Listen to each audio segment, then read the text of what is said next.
Good afternoon, everyone. I'm honored and delighted to be joining you virtually for the Arizona Historical Society's 2025 annual membership meeting. My name is Dr. Grant Knox, and I am an assistant professor of music at San Jose State University, where I also serve as the associate director of bands and director of athletic bands. Today's keynote presentation merges the historical world with that of the classical world to bring you a glimpse into the life and legacy of one of Arizona's lesser-known musical heroes. What can we learn from music history by celebrating regional affiliation and identity within one's upbringing? How can this shed light on culture and community within a place? Today, a brief exploration of the life of composer and proud Tucsonan Ulysses Kay will help us answer that question. Ulysses Kay was born in Tucson, Arizona on January 7, 1917. He attended Tucson High School from 1930 to 1934, where he continued honing skills acquired as a kid as a pianist, violinist, and saxophonist. His individual musical development was bolstered by participating in the school's glee club, marching band, and jazz band. Kay went on to pursue a bachelor's degree in music at the University of Arizona, where he studied piano and music theory, which laid the foundation for his interest in composition. Kay graduated from the University of Arizona in 1938 and continued on to finish a master's degree in music composition from the Eastman School of Music in Rochester, New York. As an established composer later in his career, Ulysses Kay frequently returned to Tucson as both a guest conductor and guest composer.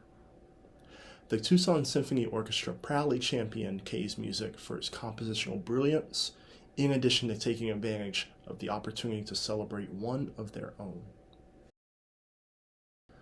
Kay's compositional career spanned nearly 50 years, as his first work was composed as a student at the University of Arizona in 1938, and his final work, an opera based on the life of Frederick Douglass, was completed in 1985 and premiered in 1991.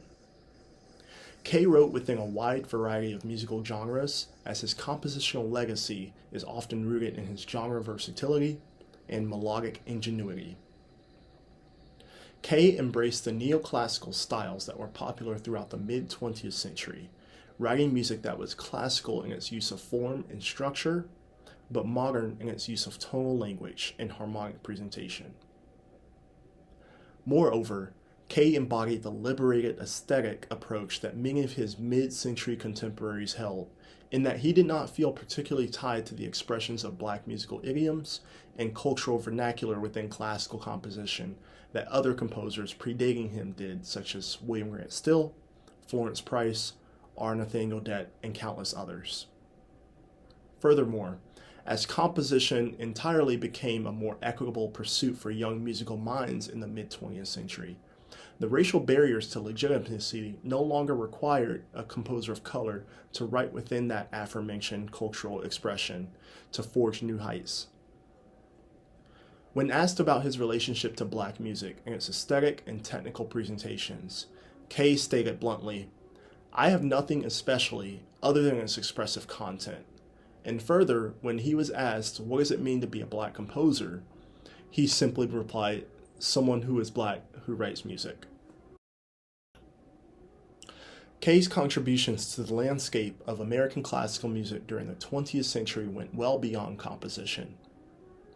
In 1958, Kay traveled to the Soviet Union as part of a delegation of composers with the purpose of engaging in a musical exchange with Russian composers and audiences. This was one diplomatic effort in a series of concerted State Department efforts to both ease Cold War tensions and promote American democratic capitalism through art and music. While in Russia, Kay enjoyed a performance of his symphonic work Of New Horizons, while also sharing the jazz records of Louis Armstrong, Duke Ellington, and Thelonious Monk with Russian composers.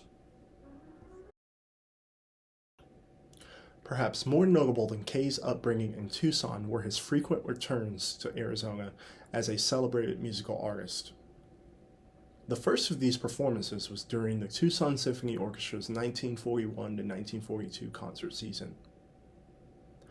Under the direction of George C. Wilson, the symphony performed two movements from Kay's Sinfonietta, composed in 1939, in one of the earliest works that Kay recognizes in his discography. The program spoke highly of Kay's work, stating, quote, "The Tucson Symphony Orchestra tonight has had the pleasure of giving the first performance of a new work by a rising young composer who was, until recently, a Tucsonan and University of Arizona student. The work is Sinfonietta, the latest composition by Ulysses Kay, a young black composer who was born in Tucson and who distinguished himself sufficiently during his student days at the local university to win a scholarship to Eastman School of Music in Rochester, New York. There, he is now working for an advanced degree, and his works have been performed by several major symphony orchestras," end quote. This time that Kay was able to come back to the University of Arizona just shortly after his time as a bachelor's student was very formative in solidifying his compositional path at Eastman, as well as gaining widespread recognition amongst major symphony orchestras around the country for the legitimacy of his symphonic works. Ulysses Kay also received numerous recognitions from his alma mater, the University of Arizona. By all accounts, he held a regular spirit of gratitude when it came to all parts of his relationship with the cultural institutions of the state. Kay received an honorary doctorate from the University of Arizona in 1969. He was notified of this honor in a letter directly from the president of the university, Richard A. Harville.